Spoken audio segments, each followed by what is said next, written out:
Pernah nggak sih kamu lihat langit malam yang penuh bintang, terus tiba-tiba mikir, apa cuma kita doang ya yang hidup di jagat raya yang seluas ini? Jujur deh, pertanyaan ini udah menghantui manusia selama ribuan tahun. Dan hari ini, kita bakal coba cari jawabannya bareng-bareng. Seberapa besar sih kemungkinan ada kehidupan lain selain di bumi? Siap yuk, kita mulai perjalanan kosmik kita. Pertama-tama, kita harus benar-benar paham dulu kalau alam semesta itu gede banget. Saking gedenya, otak kita susah buat membayangkannya. Coba deh, pikirin ini. Ada ratusan miliar galaksi, dan setiap galaksi punya ratusan miliar bintang. Kalau kita anggap rata-rata, setiap bintang punya setidaknya satu planet yang mengorbit. Jumlah planet di seluruh alam semesta bisa mencapai angka yang gak masuk akal. Dengan angka sebanyak itu, apa iya cuma satu planet kecil bernama Bumi yang beruntung punya kehidupan? Rasanya kok agak sombong ya kalau kita berpikir begitu. Secara statistik aja,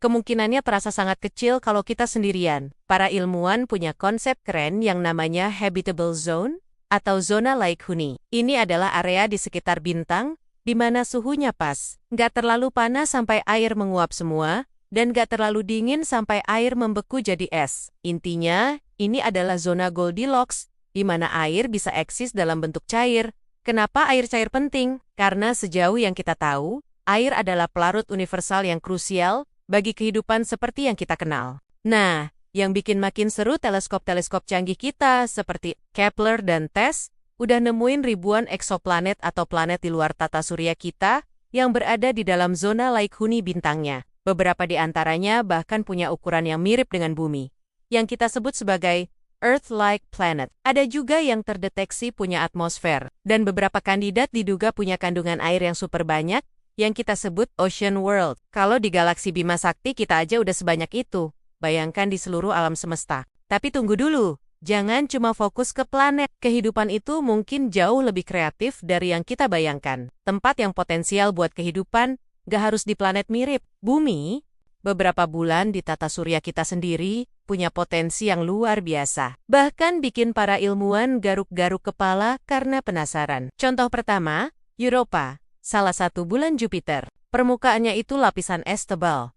Tapi di bawahnya, para ilmuwan sangat yakin ada lautan air asin global yang luasnya mungkin lebih besar dari semua lautan di bumi, digabung jadi satu. Lautan ini dijaga tetap cair oleh panas dari gaya gravitasi Jupiter. Siapa tahu di dasar lautan gelap itu ada sumber panas hidrotermal. Mirip seperti di dasar laut bumi, yang bisa menopang ekosistem kehidupan. Contoh kedua, Enceladus. Bulan kecil milik Saturnus. Yang bikin bulan ini spesial adalah, dia aktif secara geologis. Pesawat Cassini berhasil menangkap gambar semburan uap air raksasa yang menyembur dari celah-celah di kutub selatannya. Dan setelah dianalisis, semburan itu mengandung air, garam, dan molekul organik kompleks. Ini seperti tanda raksasa yang bilang, "Hey, di bawah sini ada lautan cair dan bahan-bahan untuk kehidupan." Ini adalah salah satu target utama pencarian kehidupan di masa depan. Contoh ketiga yang gak kalah aneh adalah Titan, bulan terbesar Saturnus. Titan ini unik banget. Dia punya atmosfer tebal yang kaya nitrogen, mirip bumi purba. Tapi bedanya, di permukaannya bukan ada air, melainkan danau, sungai, dan lautan metana dan etana cair. Suhunya dingin banget. Tapi beberapa ilmuwan berspekulasi, mungkinkah ada bentuk kehidupan yang sama sekali berbeda, yang nggak butuh air tapi menggunakan metana sebagai pelarutnya? Kehidupan yang berbasis kimia, yang sama sekali asing bagi kita. Ini membuka pikiran kita bahwa definisi kehidupan itu mungkin jauh lebih luas dari yang kita bayangkan. Nah, ini juga poin penting. Saat kita bilang alien, kebanyakan orang langsung membayangkan makhluk hijau dengan mata besar dan pesawat piring terbang. Padahal, kalau kita menemukan kehidupan di luar sana, kemungkinan besar bentuk pertamanya adalah sesuatu yang sangat sederhana, seperti mikroba atau bakteri. Ingat, di bumi sendiri, kehidupan bersel tunggal mendominasi planet ini selama miliaran tahun, sebelum kehidupan kompleks muncul. Jadi, menemukan fosil mikroba di Mars atau bakteri yang hidup di lautan bawah tanah Europa itu udah jadi penemuan terbesar dalam sejarah manusia. Semesta itu sangat kreatif. Kehidupan gak harus persis seperti kita. Bisa jadi ada kehidupan yang hidup di dasar laut gelap tanpa cahaya matahari, mendapatkan energi dari panas vulkanik. Mungkin ada organisme yang melayang-layang di lapisan atas atmosfer planet gas raksasa. Atau bahkan, seperti yang kita singgung di Titan, kehidupan yang biokimianya nggak berbasis karbon sama sekali, mungkin berbasis silikon. Peluangnya tak terbatas, kita tidak harus mencari manusia kedua. Seorang astronom bernama Frank Drake mencoba merumuskan semua kemungkinan ini ke dalam sebuah persamaan matematika yang terkenal. Namanya Drake Equation. Persamaan ini mencoba memperkirakan ada berapa banyak peradaban cerdas yang bisa berkomunikasi di galaksi kita. Persamaan ini memasukkan berbagai faktor, seperti laju pembentukan bintang. Berapa banyak bintang yang punya planet, berapa banyak planet di zona Lake Huni, berapa. Peluang kehidupan muncul di planet itu berapa, peluang kehidupan itu berkembang jadi cerdas,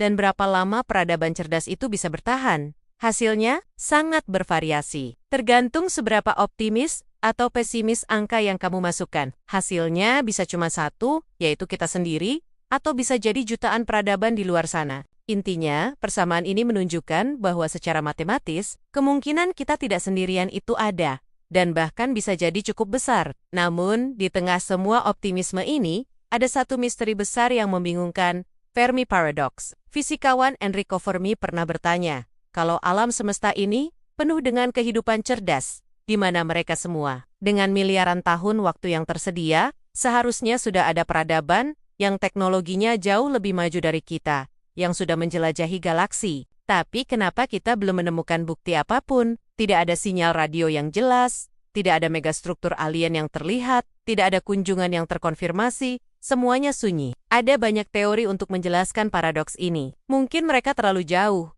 dan sinyal mereka belum sampai ke kita. Mungkin mereka menggunakan teknologi komunikasi yang sama sekali berbeda dari radio, yang nggak bisa kita deteksi. Mungkin mereka sengaja nggak mau kontak dengan kita, menganggap kita seperti semut di kebun binatang kosmik. Ada juga hipotesis yang lebih suram. Misalnya, setiap peradaban maju pada akhirnya akan menghancurkan dirinya sendiri sebelum bisa menguasai perjalanan antar bintang. Atau, mungkin yang paling menakutkan, kita benar-benar sendirian. Jadi, kembali ke pertanyaan awal.